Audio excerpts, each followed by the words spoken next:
ಚಿತ್ರದುರ್ಗದ ಸ್ಟೋರಿ. ಬಂಧನದ ಭೀತಿಯಲ್ಲಿ ಡಾಕ್ಟರ್ ಶಿವಮೂರ್ತಿ ಮುರುಘಾ ಶರಣರು. ಖಾಕಿ ಅರೆಸ್ಟ್ಗೂ ಮೊದಲೇ ನಿರೀಕ್ಷಣಾ ಜಾಮೀನು. ಪೋಕ್ಸೋ ಆರೋಪ ಏನಾಗಲಿದೆ ಸ್ವಾಮೀಜಿಯ ಭವಿಷ್ಯ? ಈ ಹೊತ್ತಿನ ನ್ಯೂಸ್ ಸ್ಪೆಷಲ್. ಇದು ಮುರುಘಾ ಭವಿಷ್ಯ.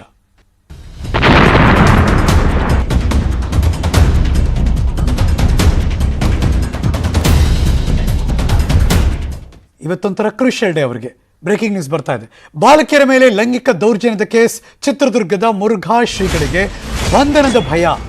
ಮುರುಘಾ ಶ್ರೀಗಳಿಗೆ ನಿರೀಕ್ಷಣಾ ಜಾಮೀನು ಇವತ್ತು ಸಿಗುತ್ತಾ ಅಥವಾ ಇಲ್ವಾ? ಅದರ ನಂತರದಲ್ಲಿ ಅವರ ಭವಿಷ್ಯ ನಿರ್ಧಾರ ಆಗುತ್ತೆ. Breaking news.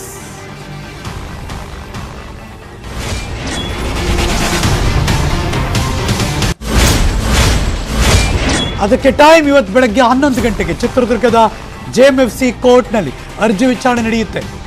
ಜಾಮೀನು ನೀಡದಂತೆ ಆಕ್ಷೇಪಣಾ ಅರ್ಜಿ ಸಲ್ಲಿಕೆಗೆ ಪೊಲೀಸರು ಸಿದ್ಧತೆ ಮಾಡ್ತಿದ್ದಾರೆ. ಮುರುಘಾ ಶ್ರೀಗಳ ಜಾಮೀನು ಅರ್ಜಿ ಬಹುತೇಕ ವಜವಾಗುವ ಸಾಧ್ಯತೆಗಳು ದಟ್ಟವಾಗಿದೆ.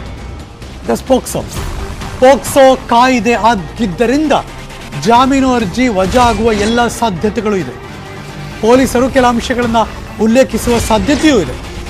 ಹೀಗಾಗಿ ಶ್ರೀಗಳಿಗೆ ನಿರೀಕ್ಷಣಾ ಜಾಮೀನು ಸಿಗುವುದು ಅನುಮಾನ. ಸಿಗದೇ ಇಲ್ಲ ಅಂತಲ್ಲ, ಸಿಗುವುದು ದೊಡ್ಡ ಮಟ್ಟದಲ್ಲಿ ಅನುಮಾನ. A1 ಆರೋಪಿ ಮುರುಘಾ ಶರಣರಿದ್ದಾರೆ. ಪ್ರಬಲ ವ್ಯಕ್ತಿ, ಅಕ್ಯೂಸ್ ನಂಬರ್ 1. ಪ್ರಕರಣದ ಮೇಲೆ ಪ್ರಭಾವವನ್ನು ಬೀರಬಹುದು, ಹಾಗಾಗಿ ರಿಜೆಕ್ಟ್ ಮಾಡೋ ಸಾಧ್ಯತೆ ಇರುತ್ತೆ. ಜಾಮೀನು ನೀಡಿದ್ರೆ ಅವರು ಪ್ರಭಾವಿಗಳಾಗಿದ್ದರಿಂದ ಸಾಕ್ಷ್ಯಗಳನ್ನು ನಾಶ ಮಾಡುವ ಸಂಭವ ಇರುತ್ತೆ. ಹಾಗಾಗಿ ಜಾಮೀನನ್ನು ನಿರಾಕರಣೆ ಮಾಡುವ ಸಾಧ್ಯತೆಗಳು ದಟ್ಟವಾಗಿರುತ್ತೆ. ಪೋಕ್ಸೋ ಪ್ರಕರಣ ಇದು. ಪೊಲೀಸರ ಆಕ್ಷೇಪಣೆಯ ಅಂಶಗಳು ಇದಾಗಿರಬಹುದು ಸಾಧ್ಯತೆಗಳು. ಜಾಮೀನು ಯಾಕೆ ಕೊಡಬಾರ್ದು? ಆರೋಪಿಗಳ ಹೇಳಿಕೆ ಇನ್ನೂ ಕೂಡ ದಾಖಲಾಗಿಲ್ಲ. ಆರೋಪಿಗಳ ವೈದ್ಯಕೀಯ ಪರೀಕ್ಷೆ ಇನ್ನೂ ಆಗಿಲ್ಲ. ಇದೆಲ್ಲ ಇವರ ಪರ ವಕೀಲರು ಕೋರ್ಟ್ಗೆ ಮನವರಿಕೆ ಮಾಡಿಕೊಡುವಂಥ ಪ್ರಯತ್ನಗಳು ನಡೆಯುತ್ತೆ. ಆರೋಪಿಗಳೊಂದಿಗೆ ಸ್ಥಳ ಮಹಜರು ಅದಿನ್ನೂ ಕೂಡ ಆಗಿಲ್ಲ. ಪ್ರಕರಣ ಇನ್ನೂ ಕೂಡ ತನಿಖೆ ಹಂತದಲ್ಲಿದೆ. ಹಾಗಾಗಿ ಜಾಮೀನು ಕೊಡಬಹುದು ಅನ್ನುವ ಮಾಹಿತಿಯನ್ನು ಅವ್ರು ಕೋರ್ಟ್ಗೆ ಕೊಡ್ಬೋದು. ಏನೇನು ಬೆಳವಣಿಗೆ ನಡೆಯುತ್ತೆ ಅಂತ ನನ್ನ ಸಹೋದ್ಯೋಗಿ ಚಿತ್ರದುರ್ಗದಿಂದ ಮಂಜು ಆರ್ಯ ಮತ್ತಷ್ಟು ಮಾಹಿತಿ ಕೊಡೋದಕ್ಕೆ ಲೈವ್ ಜಾಯಿನ್ ಆಗ್ತಿದ್ದಾರೆ. ಗುಡ್ ಮಾರ್ನಿಂಗ್ ಮಂಜು. ದಿನ ಕಳೆದ ಹಾಗೆ ಒಂದಷ್ಟು ಪ್ರಶ್ನೆಗಳು ಎಲ್ಲರ ಮನಸ್ಸಲ್ಲೂ ಕೂಡ ಓಡಾಡ್ತಾನೆ ಇದೆ. ಫೈನಲಿ ಇವತ್ತು ಆ ಅಂತಿಮ ಹಂತಕ್ಕೆ ಬಂತ ಅಂದರೆ ಅವರಿಗೆ ಜಾಮೀನು ಕೊಡಬೇಕೋ ಬೇಡವೋ? ನಿರೀಕ್ಷಣಾ ಜಾಮೀನಿನ ಮೇಲೆ ಇವತ್ತು ಅವರ ಭವಿಷ್ಯ ನಿಂತಿದೆ. ಪ್ರೋಸ್ ಆ್ಯಂಡ್ ಕಾನ್ಸ್ ಏನೆಲ್ಲ ನಡೆಯುವ ಬೆಳವಣಿಗೆ ಇವತ್ತು ಸಾಧ್ಯತೆಗಳಿವೆ.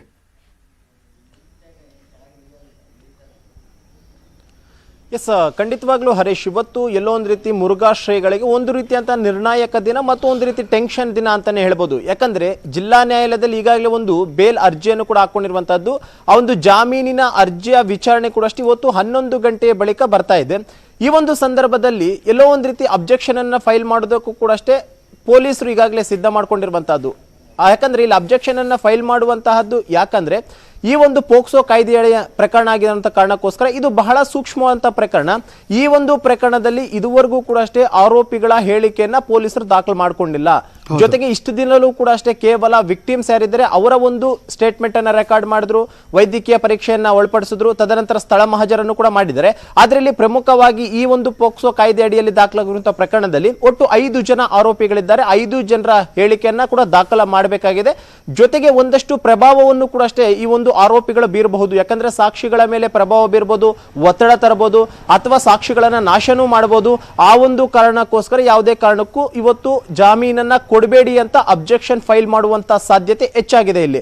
ಜೊತೆಗೆ ಇನ್ನೊಂದು ಪ್ರಮುಖವಾದಂತಹ ಒಂದು ಅಂಶ ಅಂದ್ರೆ ಈಗಾಗಲೇ ಶ್ರೀಗಳ ಪರ ವಕೀಲರು ಕೂಡ ಅಷ್ಟೇ ಈಗಾಗಲೇ ಮೊನ್ನೆ ಒಂದಷ್ಟು ವಿಚಾರಗಳನ್ನ ನ್ಯಾಯಾಧೀಶರ ಮುಂದೆ ಇಡ್ತಾರೆ. ಅಂದ್ರೆ ಶ್ರೀಗಳಿಗೆ ಇತ್ತೀಚಿನ ದಿನಗಳಲ್ಲಿ ಒಂದಷ್ಟು ಹೆಲ್ತ್ ಇಶ್ಯೂಸ್ ಆಗ್ತಾ ಇದೆ, ಹೆಲ್ತ್ ಪ್ರಾಬ್ಲಮ್ ಆಗಿರುವಂತ ಕಾರಣಕ್ಕೋಸ್ಕರ ಅವರನ್ನ ಬಂಧನ ಮಾಡೋದಕ್ಕಿಂತನೂ ತನಿಖಾಧಿಕಾರಿಗಳು ಯಾವ ಟೈಮ್ ನಲ್ಲಿ ತನಿಖೆಗೆ ಕರೆದ್ರು ಕೂಡ ಅಷ್ಟೇ ಅವ್ರು ಹೋಗೋಕೆ ಸಿದ್ಧವಾಗಿದ್ದಾರೆ. ತನಿಖಾಧಿಕಾರಿಗಳಿಗೆ ಅವರು ಸ್ಪಂದಿಸ್ತಾರೆ. ತನಿಖಾ ವೇಳೆಯಲ್ಲಿ ಏನೆಲ್ಲ ಪ್ರಶ್ನೆಗಳ ಕೇಳ್ತಾರೆ ಅದಕ್ಕೆ ಉತ್ತರ ಕೊಡಲು ಶ್ರೀಗಳು ರೆಡಿ ಇದ್ದಾರೆ.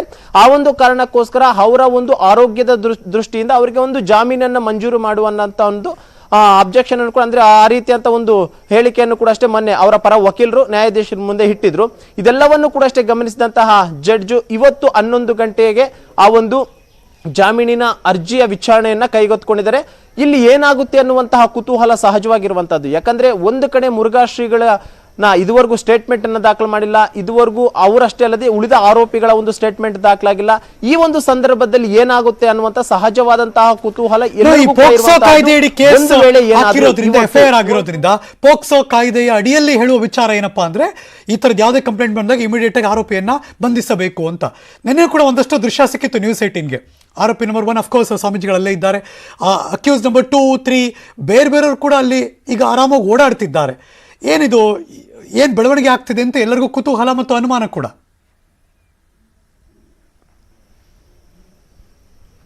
ಎಸ್, ಖಂಡಿತವಾಗ್ಲೂ ಹರೀಶ್, ನೀವು ಹೇಳ್ದಂಗೆ ಪೋಕ್ಸೋ ಕಾಯ್ದೆ ಅಡಿಯಲ್ಲಿ ಯಾವುದೇ ಒಂದು ವ್ಯಕ್ತಿಯ ಮೇಲೆ ಕೇಸ್ ರಿಜಿಸ್ಟರ್ ಆದ್ರಂತೆ ಇಮಿಡಿಯೇಟ್ ಆಗಿ ಅರೆಸ್ಟ್ ಮಾಡ್ತಾ ಇದ್ದಾರೆ. ಯಾಕಂದ್ರೆ ಈ ಪ್ರಕರಣದಲ್ಲೂ ಕೂಡ ಹೇಳ್ತಿರುವಂತದ್ದು ಪೋಕ್ಸೋ ಕಾಯ್ದೆಯಲ್ಲಿ ಯಾವುದೇ ಒಬ್ಬ ವ್ಯಕ್ತಿಯ ಮೇಲೆ ಕೇಸ್ ದಾಖಲಾದ್ರೂ ಕೂಡ ಇಮಿಡಿಯೇಟ್ ಆಗಿ ಆತನನ್ನ ಬಂಧನ ಮಾಡಿ, ಜೊತೆಗೆ ಇಲ್ಲಿ ವಿಕ್ಟಿಮ್ಸ್ ಅಂತ ಯಾರಿರ್ತಾರೆ ಆ ಒಂದು ವಿಕ್ಟಿಮ್ಸ್ ನ ಸ್ಟೇಟ್ಮೆಂಟ್ ಅನ್ನ ಇಮಿಡಿಯೇಟ್ ಆಗಿ ದಾಖಲು ಮಾಡಬೇಕು. ಅಂದ್ರೆ ಪ್ರಕರಣ ದಾಖಲಾದ 24 ಗಂಟೆ ಒಳಗಾಗಿ ಅವರ ಒಂದು ಸ್ಟೇಟ್ಮೆಂಟ್ ದಾಖಲಾಗಬೇಕು. ಮ್ಯಾಜಿಸ್ಟ್ರೇಟ್ ಮುಂದೆ 160 ಡೇಯಲ್ಲಿ ಸ್ಟೇಟ್ಮೆಂಟ್ ಕೊಡಿಸಬೇಕು.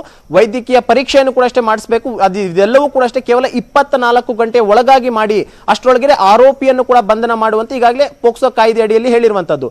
ಆದ್ರೆ ಇಲ್ಲಿ ಪೊಲೀಸರ ನಡೆ ನೋಡ್ತಾ ಇದ್ರೆ ಸಾಕಷ್ಟು ರೀತಿಯಂತ ಒಂದು ಅನುಮಾನಗಳಿಗೆ ಎಡೆ ಮಾಡಿಕೊಡ್ತಿರುವಂತದ್ದು. ಯಾಕಂದ್ರೆ ಪ್ರಕರಣ ದಾಖಲಾಂತ 2 ದಿನದ ಬಳಿಕ ವೈದ್ಯಕೀಯ ಪರೀಕ್ಷೆಯನ್ನ ಮಾಡಿಸ್ತಾರೆ, ಅದಾದಂತ 2 ದಿನಕ್ಕೆ ಮಹಜರನ್ನ ಮಾಡ್ತಾರೆ, ಜೊತೆಗೆ 164 ಸ್ಟೇಟ್ಮೆಂಟ್ ಕೂಡ ಅಷ್ಟೇ ಡಿಲೇ ಮಾಡ್ತಿರುವಂತದ್ದು. ಇದೆಲ್ಲವನ್ನೂ ಕೂಡ ನೋಡ್ತಾ ಇದ್ದಂತಹ ವೇಳೆಯಲ್ಲಿ ಸಹಜವಾಗಿ ಎಲ್ಲರಿಗೂ ಕೂಡ ಮೂಡ್ತಿರುವಂತದ್ದು ಒಂದು ಪ್ರಶ್ನೆ ಅಂತಂದ್ರೆ ಪೊಲೀಸರು ಯಾಕೆ ಈ ಒಂದು ಪ್ರಕರಣದಲ್ಲಿ ಇಷ್ಟೊಂದು ನೆಗ್ಲೆಕ್ಟ್ ಮಾಡ್ತಿರುವಂತದ್ದು.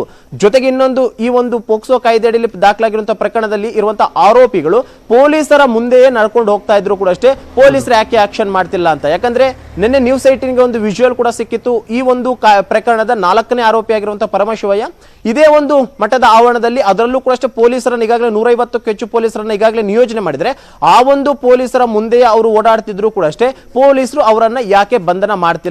ಆಯ್ತು, ಬಂಧನ ಮಾಡುವಂತದ್ದು ಬಿಡುವಂತದ್ದು ತನಿಖಾಧಿಕಾರಿಗಳಿಗೆ ಬಿಟ್ಟಿರುವಂತದ್ದು, ಅವರ ವಿವೇಚನೆಗೆ ಬಿಟ್ಟಿರುವಂತದ್ದು. ಅದ್ರಲ್ಲಿ ಅಟ್ಲೀಸ್ಟ್ ಸ್ಟೇಟ್ಮೆಂಟ್ ಆದ್ರೂ ಕೂಡ ದಾಖಲು ಮಾಡಬಹುದಾಗಿತ್ತು, ನೋಟಿಸ್ ಅನ್ನ ಸರ್ವ್ ಮಾಡಬಹುದಾಗಿತ್ತು.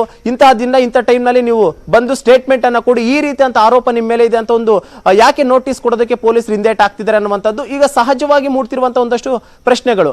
ಜೊತೆಗೆ ಇನ್ನೊಂದು ಪ್ರಮುಖವಾಗಿ ಏನಂತಂದ್ರೆ ಈ ಒಂದು ಪ್ರಕರಣದಲ್ಲಿ ಬಾಲಕಿಯರೆಂದರೆ ಸಂತ್ರಸ್ತ ಬಾಲಕಿಯರು, ಆ ಒಂದು ಸಂತ್ರಸ್ತರ ಬಾಲಕಿಯರು ಕೋರ್ಟ್ ನ ಮುಂದೆ 164 ಅಡಿಯಲ್ಲಿ ಒಂದು ಸ್ಟೇಟ್ಮೆಂಟ್ ಅನ್ನ ದಾಖಲು ಮಾಡಿದರೆ ಸುದೀರ್ಘವಾಗಿ 5 ಗಂಟೆಗಳಿಗೂ ಅಧಿಕ ಕಾಲ ಇಬ್ಬರು ಬಾಲಕಿಯರು ಕೂಡ ಅಷ್ಟೇ ವಿಡಿಯೋ ಸ್ಟೇಟ್ಮೆಂಟ್ ಅನ್ನ ಕೊಟ್ಟಿರುವಂತದ್ದು. ಇಷ್ಟಾದ್ರೂ ಕೂಡ ಅಷ್ಟೇ ಪೊಲೀಸರ ಒಂದು ನಡೆ ನೋಡ್ತಾ ಇದ್ರೆ ಸಹಜವಾಗಿ ಮೂಡ್ತಿರುವಂತಹ ಒಂದು ಅನುಮಾನ.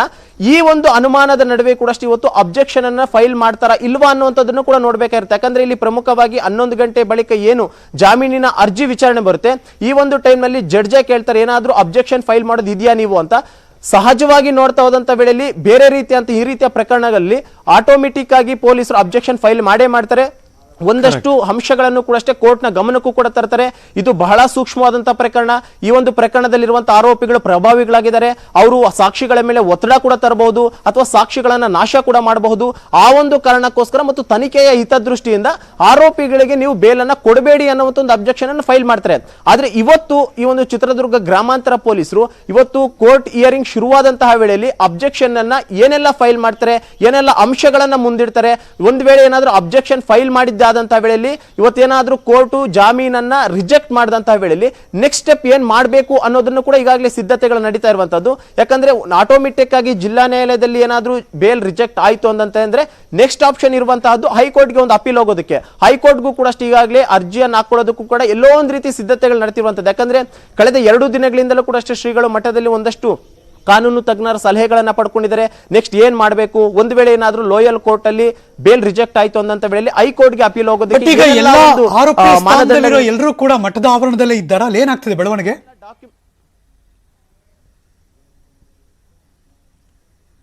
ಹರೀಶ್, ನಿನ್ನೆ ನಮ್ಮ ಕ್ಯಾಮ್ರಾಗೆ ಸಿಕ್ಕಿರುವಂತದ್ದು ಇಬ್ಬರು ಆರೋಪಿಗಳು, ಒಂದು ಶ್ರೀಗಳು ಮತ್ತೊಂದು ಪರಮಶಿವ ಎನ್ನುವಂತ ಎ ಪ್ರಕರಣದ 4ನೇ ಆರೋಪಿ ನಿನ್ನೆ ನಮ್ಮ ಕ್ಯಾಮ್ರಾಗೆ ಸಿಕ್ಕಿರುವಂತದ್ದು. ಯಾಕಂದ್ರೆ ನಿನ್ನೆ ಶ್ರೀಗಳು ಕೂಡ ಅಷ್ಟೇ ಸಂಜೆ ವೇಳೆಯಲ್ಲಿ ಒಂದಷ್ಟು ಸಭೆಗಳನ್ನ ಮಾಡ್ತಾರೆ. ಅವರ ಒಂದು ಅಂಡರಲ್ಲಿರುವಂತಹ ಬೇರೆ ಬೇರೆ ಅಂದ್ರೆ ಎಜುಕೇಶನ್ ಆಗಿರ್ಬೋದು ಅಥವಾ ಮೆಡಿಕಲ್ ಆಗಿರ್ಬೋದು, ಇಲ್ಲಿ ಕೆಲಸ ಮಾಡ್ತಿರುವಂತಹ ಒಂದಷ್ಟು ಜನ ಸಿಬ್ಬಂದಿಯವ್ರನ್ನ ಕರೆಸ್ಕೊಂಡು ನಿನ್ನೆ ಒಂದು ಮೀಟಿಂಗ್ ಅನ್ನು ಕೂಡ ಮಾಡಿರುವಂತದ್ದು. ಈಗ ಏನು ಶ್ರೀಗಳು ಕೂಡ ಒಳಗಡೆ ಇದ್ದಾರೆ ಅನ್ನೋದ್ರ ಬಗ್ಗೆ ಕನ್ಫರ್ಮ್ ಇರುತ್ತೆ. ಆರೋಪಿಗಳಿದಾರಾ ಇಲ್ವಾ ಅಂತ, ಯಾಕಂದ್ರೆ ನಿನ್ನೆ ರಾತ್ರಿ A4 ಆರೋಪಿಯಾಗಿರುವಂತ ಪರಮಶಿವರು ಕೂಡ ಅಷ್ಟೇ ಕಾರಣ ಮುಖಾಂತರವಾಗಿ ಹೊರಗಡೆ ಹೋಗಿದ್ದಾರೆ.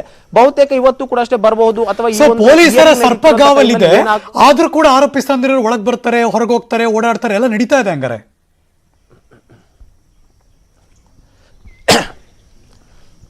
ಎಸ್, ಖಂಡಿತವಾಗ್ಲೂ ಹರೀಶ್, ಇದು ಸಹಜವಾಗಿ ಮೂಡ್ತಿರುವಂತಹ ಒಂದು ಪ್ರಶ್ನೆ. ಇದು ಸಾರ್ವಜನಿಕ ವಲಯದಲ್ಲೂ ಕೂಡ ಅಷ್ಟೇ ಪ್ರಶ್ನೆ ಮಾಡ್ತಿರುವಂತಹದ್ದು. ಒಂದ್ ವೇಳೆ ಏನಾದ್ರೂ ಪಬ್ಲಿಕ್ ಮೇಲೆ ಈ ರೀತಿಯಾದಂತ ಒಂದು ಆರೋಪ ಬಂದ್ಬಿಟ್ಟು ಈ ರೀತಿಯಾಗಿ ಕೇಸ್ ಏನಾದ್ರೂ ಪೋಕ್ಸೋ ಕಾಯ್ದೆಯಲ್ಲಿ ಇವತ್ತೇನಾದ್ರೂ ರಿಜಿಸ್ಟರ್ ಆಗಿದ್ದಿದ್ರೆ ಇಮಿಡಿಯೇಟ್ ಆಗಿ ನಮ್ಮನ್ನ ಅರೆಸ್ಟ್ ಮಾಡ್ತಿದ್ರು, ನಮ್ಮನ್ನ ಜೈಲಿಗೆ ಕಳಿಸ್ತಿದ್ರು, ಇಷ್ಟೊತ್ತಿಗೆ ನಾವು ಜೈಲಲ್ಲಿ ಇರಬೇಕಾಗಿತ್ತು ಅನ್ನುವಂತ ಒಂದು ಪ್ರಶ್ನೆಯನ್ನ ಪಬ್ಲಿಕ್ ಮಾಡ್ತಿದ್ದಾರೆ. ಯಾಕೆ ಈ ಒಂದು ಶ್ರೀಗಳ ಮೇಲೆ ಪೊಲೀಸರ ಆಕ್ಷನ್ ಅನ್ನ ಮಾಡ್ತಿಲ್ಲ? ಆರೋಪಿಗಳು ಅನ್ಸ್ಕೊಂಡಿಂತವ್ರು ಪೊಲೀಸರ ಮುಂದೆನೆ ಓಡಾಡ್ತಿರ್ತಾರೆ, ಪೊಲೀಸರ ಇರುವಂತಹ ಪ್ಲೇಸ್ ನಲ್ಲಿ ಅವರು ಕೂಡ ಇದ್ದಾರೆ. ಆದ್ರೂ ಕೂಡ ಅಷ್ಟೇ ಆರೋಪಿಗಳನ್ನ ಪೊಲೀಸರು ಬಂಧನ ಮಾಡ್ತಿಲ್ಲ, ಜೊತೆಗೆ ಅವರನ್ನ ಅಟ್ಲೀಸ್ಟ್ ಸ್ಟೇಟ್ಮೆಂಟ್ ಅನ್ನು ದಾಖಲು ಮಾಡ್ತಿಲ್ಲ. ಇದು ಸಹಜವಾಗಿ ಈಗ ಮೂಡುತ್ತಿರುವಂತಹ ಒಂದು ಪ್ರಶ್ನೆ. ಆದ್ರೆ ಮತ್ತೊಂದು ಕಡೆ ಇವತ್ತು ಕೋರ್ಟ್ ನಲ್ಲಿ ಏನಾಗಬಹುದು ಅನ್ನುವಂತ ಒಂದು ಟೆನ್ಷನ್ ಕೂಡ ಅಷ್ಟೇ ಸಹಜವಾಗಿದೆ. ಅದರಲ್ಲೂ ಕೂಡ ಅಷ್ಟೇ ಶ್ರೀಗಳೀಗ ಮಠದಲ್ಲೇ ಇದ್ದಾರೆ. ಅವರು ಕೂಡ ಅಷ್ಟೇ 11 ಗಂಟೆ ಬಳಿಕ ಏನು ಕೋರ್ಟ್ ಹಿಯರಿಂಗ್ ಶುರುವಾಗುತ್ತೆ, ಈ ಒಂದು ಸಂದರ್ಭದಲ್ಲಿ ಇವತ್ತು ಜಾಮೀನನ್ನ ಕೊಡುತ್ತಾ ಇಲ್ವಂತ. ಯಾಕಂದ್ರೆ ಈಗಾಗಲೇ ಅವರ ಅನಾರೋಗ್ಯ ಕೂಡ ಆಗ್ತಾ ಇದೆ ಅನ್ನುವಂತ ಮಾತನ್ನು ಮೊನ್ನೆ ಲಾಯರ್ ಕೂಡ ಹೇಳ್ತಾ ಇದ್ರು. ಅಂದ್ರೆ ಹೆಲ್ತ್ ಇಶ್ಯೂಸ್ ಆಗ್ತಾ ಇದೆ, ಅವರಿಗೆ ಒಂದು ಹೆಲ್ತ್ ಇಶ್ಯೂ ಇರುವಂತ ಕಾರಣಕ್ಕೋಸ್ಕರ ಆ ಗ್ರೌಂಡ್ಸ್ ನ ಮೇಲೆ ಅವ್ರು ಫೈಟ್ ಮಾಡೋದಕ್ಕೂ ಈಗಾಗಲೇ ಸಿದ್ಧತೆಗಳನ್ನ ಮಾಡ್ಕೊಂತಿದ್ದಾರೆ. ಒಂದ್ ಕಡೆ ಈ ಒಂದು ಜಿಲ್ಲಾ ನ್ಯಾಯಾಲಯದ ನ್ಯಾಯಾಧೀಶರು ಇವತ್ತೇನಾದ್ರೂ ಬೇಲ್ ಅನ್ನ ರಿಜೆಕ್ಟ್ ಮಾಡಿದ್ರು ಅಂತ ಅನ್ಕೊಳ್ಳಿ, ಮಾಡಿದಂತಹ ವೇಳೆಯಲ್ಲಿ ನೆಕ್ಸ್ಟ್ ಸ್ಟೆಪ್ ಅಂತ ಅನ್ಬೇಕು, ಇಮಿಡಿಯೇಟ್ ಆಗಿ ಹೈಕೋರ್ಟ್ಗೆ ಆಗೋದಕ್ಕೆ ಏನೆಲ್ಲ ನಾವು ಡಾಕ್ಯುಮೆಂಟ್ಸ್ ಬೇಕು ಎಲ್ಲವನ್ನೂ ಕೂಡ ಈಗಾಗಲೇ ಕಲೆಕ್ಟ್ ಮಾಡ್ಕೊಳ್ತಿದ್ದಾರೆ ಅನ್ನುವಂತ ಒಂದು ಮಾಹಿತಿ ಕೂಡ ಲಭ್ಯವಾಗ್ತಿರುವಂತಹದ್ದು ಹರೀಶ್. ಸೊ ಪೊಲೀಸರ ಒಂದಷ್ಟು ಸಮಯ ನೀಡುತ್ತಿರುವ, ಅಂದ್ರೆ ಆರೋಪಿಗಳ ಸ್ಥಾನದಲ್ಲಿ ಇರೋರ್ಗೂ ಕೂಡ ಒಂದಷ್ಟು ಸಮಯ ಕೊಡ್ತಿದ್ದಾರೆ. ಕಾಯ್ದೆ ಒಂದು ಹೇಳುತ್ತೆ, ಆದರೆ ಪೊಲೀಸರು ಇಮಿಡಿಯೇಟ್ ಆಗಿ ಆಕ್ಷನ್ ತಗೋತಿಲ್ಲ, ಇನ್ಯಾರ್ದೋ ಪ್ರಭಾವ ಬೀರುತ್ತಿದ್ದಾರೆ, ಆ ಥರದ್ದೇನಾದರೂ ಮಾಹಿತಿಗಳಿದೆಯಾ ಅಥವಾ ಅನುಮಾನವನ್ನು ವ್ಯಕ್ತಪಡಿಸ್ತಿದ್ದಾರಾ?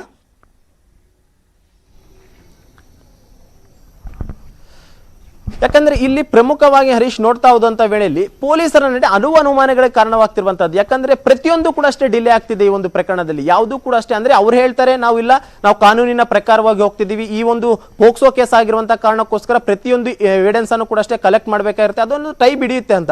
ಆದ್ರೆ ಈ ರೀತಿಯಾಗಿ ಇಷ್ಟೊಂದು ಡಿಲೇ ಮಾಡ್ತದಂತ ಹೊಲೆಯಲ್ಲಿ ನಾಳೆ ದಿನ ಆರೋಪಿಗಳ ಪರ ವಕೀಲರು ವಾದ ಮಾಡುವಂತ ಟೈಮ್ನಲ್ಲಿ ಇದೆಲ್ಲವನ್ನು ಕೂಡ ಪ್ರಸ್ತಾಪ ಮಾಡಬಹುದು ಅವರು ಕೂಡ ಅಷ್ಟೇ. ಯಾಕಂದ್ರೆ ಈ ಒಂದು ಪ್ರಕರಣದಲ್ಲಿ ಇನ್ಸಿಡೆಂಟ್ ಆದಂತಹ ಇಷ್ಟು ದಿನದ ಆದ್ಮೇಲೆ ಇವರು ಬಂದು ದೂರು ಕೊಟ್ಟಿರುವಂತಹದ್ದು. ಯಾಕಂದ್ರೆ ಇಮಿಡಿಯೇಟ್ ಆಗಿ ಇನ್ಸಿಡೆಂಟ್ ಆದಂತಹ ಬಳಿಕವೇ ಒಂದು ದೂರು ಕೊಡಬೇಕಾಗಿತ್ತು. ಆದ್ರೆ ಇಲ್ಲಿ 3 ವರ್ಷಗಳಿಂದಲೂ ಕೂಡ ಅಷ್ಟೇ ಅವರು ಲೈಂಗಿಕ ದೌರ್ಜನ್ಯವನ್ನು ಎಸಗ್ತಿದ್ದಾರೆ. ಆದ್ರೆ 3 ವರ್ಷದಲ್ಲಿ ಕೊಡದಂತಹ ಕಂಪ್ಲೇಂಟ್ ಏಕಾಏಕಿ ಈಗ ಬಂದು ಯಾಕೆ ಕೊಟ್ರು? ಈಗ ಬಂದು ಕೊಟ್ಟಂತ ವೇಳೆಯಲ್ಲಿ ಯಾಕೋ ಒಂದ್ ರೀತಿ ಅವ್ರ ಮೇಲೆ ಅನುಮಾನ ಮೂಡ್ತಾ ಇದೆ. ಯಾಕಂದ್ರೆ ಮೊದಲನೇ ಕೊಡಬಹುದಾಗಿತ್ತು, ಇಷ್ಟು ಡಿಲೇ ಮಾಡ್ಕೊಂಡು ಕೊಡ್ತಿರುವಂತಿನಲ್ಲಿ ಯಾರೋ ಅವರ ಹಿಂದೆ ಇದ್ದಾರೆ, ಅವರನ್ನ ಒಂದ್ ರೀತಿ ಪ್ರೇರೇಪಣೆ ಮಾಡ್ತೀರಾ ಅನ್ನುವಂತ ಒಂದಷ್ಟು ಗ್ರೌಂಡ್ಸ್ ನ ಮೇಲೆ ಕೂಡ ಅಷ್ಟೇ ಅವರ ಪರ ವಕೀಲರು ಇವತ್ತು ವಾದವನ್ನ ಮಾಡ್ತಾರೆ. ಈ ಒಂದು ಕಾರಣಕ್ಕೋಸ್ಕರ ಮತ್ತು ಮೆಡಿಕಲ್ ವಿಚಾರವಿಟ್ಕೊಂಡು ಅವ್ರಿಗನ್ನ ಬಹುತೇಕ ಜಾಮೀನು ಕೊಡಿ ಅಂತ ಕೇಳುವಂತ ಸಾಧ್ಯತೆಗಳು ಕೂಡ ಹೆಚ್ಚಾಗಿರುವಂತದ್ದು. ಆದ್ರೂ ಕೂಡ ಅಷ್ಟೇ ಇಲ್ಲಿ ಆರೋಪಿಗಳ ಸ್ಟೇಟ್ಮೆಂಟ್ ಇದುವರೆಗೂ ಕೂಡ ರೆಕಾರ್ಡ್ ಮಾಡಿ. Okay, thank you so much Manju Arya, ಈ ಕ್ಷಣದ ಮಾಹಿತಿಯನ್ನು ಚಿತ್ರದುರ್ಗದಿಂದ ಅಪ್ಡೇಟ್ ಮಾಡಿದ್ದಕ್ಕೆ. ಶ್ರೀಗಳ ಅರ್ಜಿಯಲ್ಲಿ ಏನಿದೆ ಅನ್ನೋ ಪ್ರಶ್ನೆ. ಸಂತ್ರಸ್ತೆಯರು ದೂರು ನೆಲೆಕೊಂಡಿರುವಂತಹ ಆರೋಪಗಳು ಸುಳ್ಳು, ಕ್ಷುಲ್ಲಕ, ವಿಷಾದಕರ ಮತ್ತು ಆಧಾರರಹಿತ ಆರೋಪಗಳಿವೆಲ್ಲವೂ ಕೂಡ ಅಂತ ಶ್ರೀಗಳ ಅರ್ಜಿಯಲ್ಲಿರುವಂಥ ಒಂದಷ್ಟು ಅಂಶಗಳ ಮಾಹಿತಿ. ಪೊಲೀಸರು ನನ್ನನ್ನು ಅರೆಸ್ಟ್ ಮಾಡೋದಕ್ಕೆ ತುಂಬ ಪ್ರಯತ್ನ ಮಾಡ್ತಿದ್ದಾರೆ. ಪೊಲೀಸರು ಶ್ರೀಗಳ ಬಂಧಿಸೋದಕ್ಕೆ ತುಂಬ ಪ್ರಯತ್ನ ಮಾಡ್ತಿದ್ದಾರೆ. ದೂರುದಾರ ಜೊತೆ ಸೇರಿ ಮಠಕ್ಕೆ ಬರ್ತಿದ್ದಾರೆ. ನನ್ನ ವಿರುದ್ಧ ಪೊಲೀಸರಿಗೆ ಯಾವುದೇ ಸುಳಿವು ಸಿಕ್ಕಿಲ್ಲ. ನಾನು ನಿರಪರಾಧಿಯಾದ ನಾನು, ನನ್ನ ಬಂಧನದ ಆತಂಕ ಇದೆ. ಸೊ ನನ್ನ ಮೇಲಿನ ಆರೋಪಕ್ಕೆ ಯಾವುದೇ ಪುರಾವೆಯೂ ಇಲ್ಲ. ಆದರೆ ಆರೋಪವನ್ನು ನನ್ನ ಮೇಲೆ ಹಾಕೋದಕ್ಕೆ ಒಂದು ಸುಳಿವು ಕೂಡ ಯಾವುದೂ ಇಲ್ಲ. ಇದು ಶ್ರೀಗಳ ಜಾಮೀನಿನ ಅರ್ಜಿಯಲ್ಲಿರುವಂಥ ಒಂದಷ್ಟು ಅಂಶಗಳು. ಮುಂದೇನಾಗ್ಬೋದಾಗಿದ್ರೆ, ಸ್ವಾಮೀಜಿಗೆ ನಿರೀಕ್ಷಣಾ ಜಾಮೀನು ಬಹುತೇಕ ಸಿಗುವುದು ಅನುಮಾನ, ಪೋಕ್ಸೋ ಕಾಯ್ದೆ ಆಗಿರೋದ್ರಿಂದ. ಜಾಮೀನು ಸಿಗದೇ ಇದ್ರೆ ಹೈಕೋರ್ಟ್ ಮೊರೆ ಹೋಗುವಂಥ ನೆಕ್ಸ್ಟ್ ಚಾನ್ಸ್ ಅವಕಾಶ. ನಂಬರ್ 3, ಅರ್ಜಿ ವಜಾ ಆದ ತಕ್ಷಣ ಸ್ವಾಮೀಜಿಯವರನ್ನು ಅರೆಸ್ಟ್ ಮಾಡುವ ಸಾಧ್ಯತೆಗಳು ದಟ್ಟವಾಗಿದೆ. ನಂಬರ್ 4, ಪೊಲೀಸರ ಮೇಲೆ ಕೋರ್ಟ್ ಅಸಮಾಧಾನಗೊಳ್ಳುವ ಸಾಧ್ಯತೆಗಳು ಇರುತ್ತೆ. ಪೋಕ್ಸೋ ಕಾಯ್ದೆಯಡಿ ಕಾನೂನು ಪಾಲನೆಗೆ ಸೂಚನೆ ಕೊಡುವ ಸಾಧ್ಯತೆಗಳನ್ನು ತಳ್ಳಹಾಕುವ ಹಾಗಿಲ್ಲ.